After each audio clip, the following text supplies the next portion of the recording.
किसान भाइयों, केंद्र सरकार ने जो कानून पिछले जून महीने में ऑर्डिनेंस जारी करके बनाए, उसके खिलाफ सारे देश में अब आंदोलन खड़ा हो गया है।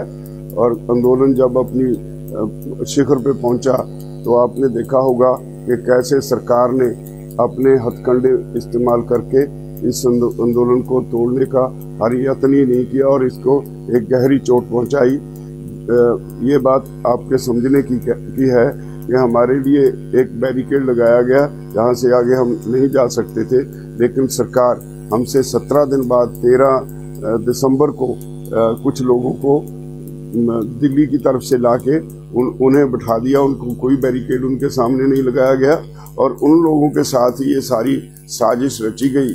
और एक लखा सिधाना बीजेपी का RSS का खास आदमी है और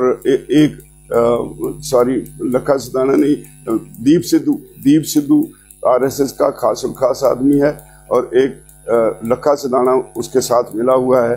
उन्होंने पंजाब किसान मजदूर संघर्ष कमेटी के नाम पे जो एक जथेबंदी बनी हुई है, उन लोगों से सांठ-गांठ करके इस सारे आंदोलन को गहरी चोट पहुंचाई है। हमने 25 तारीख को उस किसान संघर्ष कमेटी के अगुआ सरवण सिंह पंधेर से लंबी मुलाकात करके उनसे बार बार प्रार्थना की कि इस आंदोलन को बचाओ, सारे इकट्ठे होकर लड़े, लेकिन वो नहीं माने। और रात को 10 बजे पुलिस के उच्च अधिकारी उनसे बात करके जाते हैं और सुबह उनको हमारे से पहले ही लाल किला की तरफ तोड़ देते हैं। जब हम अपने रूट पे चले तो हमारे लिए पुलिस सामने खड़ी होके रूट एक तरह से बंद कर दिया। हमारे बार बार कहने के बावजूद वो कहते रहे कि सीधे चले जाओ। लाल किले की तरफ पुलिस खुद भेजती रही, हर नाके पे यही हुआ और पुलिस सरकार एक्सपोज हुई। जिस तरह से लाल किले पे झंडा फहराया गया, इतना लंबा समय पता नहीं पुलिस कहाँ थी और पता नहीं आज जो बदनाम कर रहे हैं संघर्ष को, वो लोग कहाँ थे, कौन से लोग थे जिनसे उन्होंने ये झंडा फहराया और नेशनल फ्लैग की बेइज्जती की गई। हमें इसका बहुत खेद है। हमने, हालांकि हमारी इसमें कोई गलती नहीं, क्योंकि आंदोलन की शुरुआत हमने की थी, इसलिए कल हमने प्रेस कॉन्फ्रेंस करके इसके लिए भी अपनी इखलाकी जिम्मेवारी समझते हुए माफ़ी मांगी देशवासियों से कि अगर किसी ने भी इस आंदोलन का नाम लेके नेशनल फ्लैग की बेअदबी की है तो हम उसके लिए हमें खेद है। तो इसके अलावा तरह तरह की अफवाहें फैलाई जा रही हैं। किसान आंदोलन किसानों का है और किसानों के भविष्य की बात है और इसमें कुछ स्पीचेस हमारी, उसमें एक एक लाइन उठा के हरियाणा में हमारे भाइयों को भड़काया जा रहा है। मेरा कतई इसमें कोई ऐसी मंशा नहीं थी, क्योंकि मैंने 1978 से हरियाणा में यूनियन खड़ी करने के लिए सबसे पहले रिसालदार बलवीर सिंह, मास्टर केरी सिंह, मांगेराम मलिक जैसे जो किसान लीडर्स थे जो अब दुनिया में नहीं है, उनके साथ मैंने काम किया और हरियाणा में किसान संगठन खड़ा किया। और ये कैसे हो सकता है कि मैं हरियाणा के अपने ही भाइयों के खिलाफ कोई बात कहूं? मेरा ऐसा कोई कतई मंशा नहीं। हाँ, कई बार अपने बच्चों को समझाने के लिए कुछ कहना पड़ता है। इसका मतलब ये नहीं कि हम उनके खिलाफ हैं या हरियाणवी भाइयों के खिलाफ हैं। मैं फिर भी अगर किसी भाई को इससे दुख हुआ, उसके लिए मैं खेद प्रकट करता हूं, लेकिन मैं एक अपील करता हूं।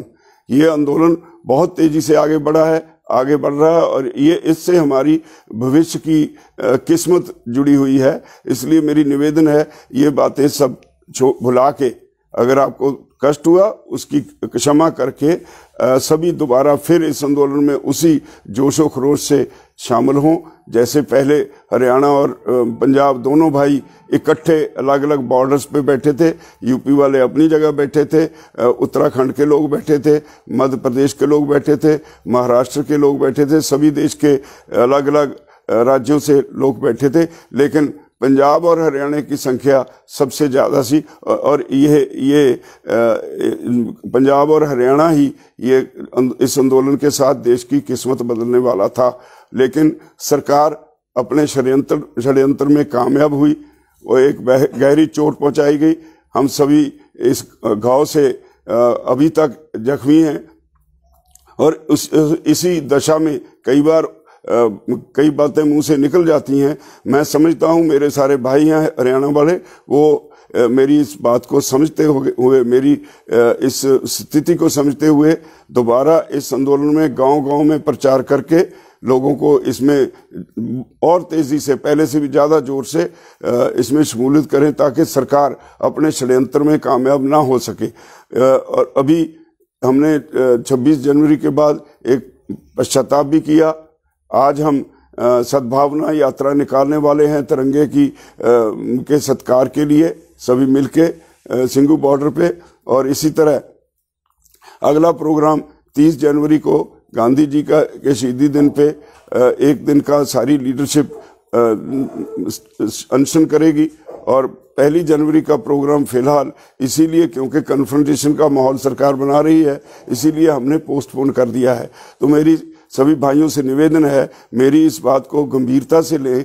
आंदोलन बहुत बड़ा है, आंदोलन आपके भविष्य का, आपके बच्चों का, आपके परिवारों का, उन सब के लिए है और उनके भविष्य को तय करेगा। इसलिए ये छोटी बातें, मैं बहुत छोटा आदमी हूँ आंदोलन के मुकाबले, अगर किसी को दुख हुआ है तो मेरी बातों से नाराज होके आंदोलन को मत बिगाड़ें, आंदोलन को उसी सतर पर फिर लेके आए। मैं उम्मीद करता हूं कि सभी भाई मेरी इस बात को जरूर मानेंगे। धन्यवाद।